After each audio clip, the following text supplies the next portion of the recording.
Welcome back to the Glass Man's World. I'm going to try to keep this real quick, short and brief. Try to be a little quiet because my family's still asleep. It's early, 7:43 in the morning.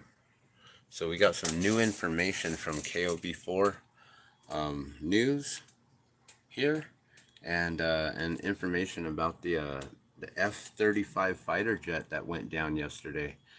So I'll let him speak on this here.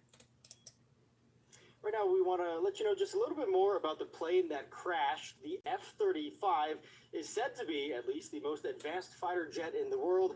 The U.S. military, though, is phasing out its fleets of A-10 and F-16 fighters in favor of this F-35.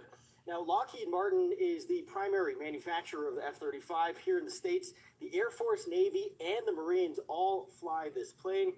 It is about 50 feet long, 14 feet tall. They only hold one person, the pilot. They also hold a lot of fuel, though. They can travel, in fact, more than 1,300 miles just on a single tank.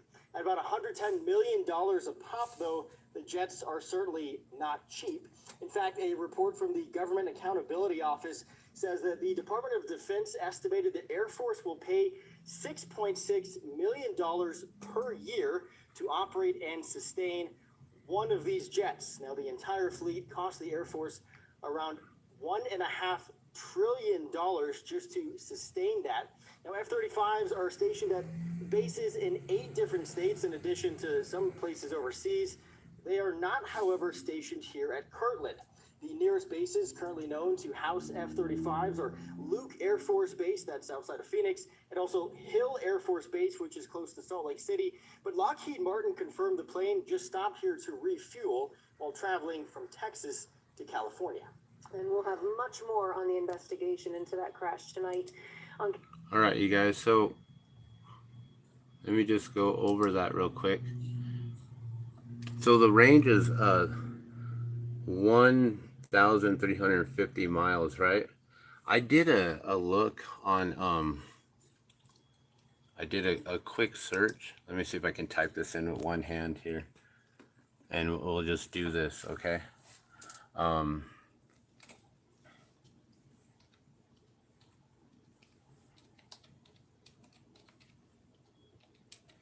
Distance from Texas to California.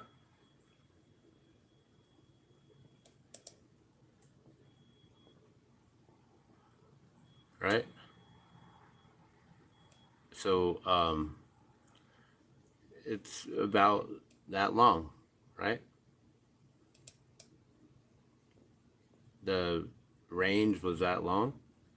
They say that it was flying from Texas to California.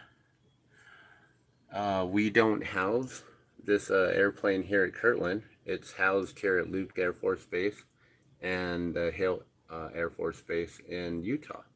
Why would it fly and land here in Kirtland unless it had issues on its way, or unless something was planned for it to happen here?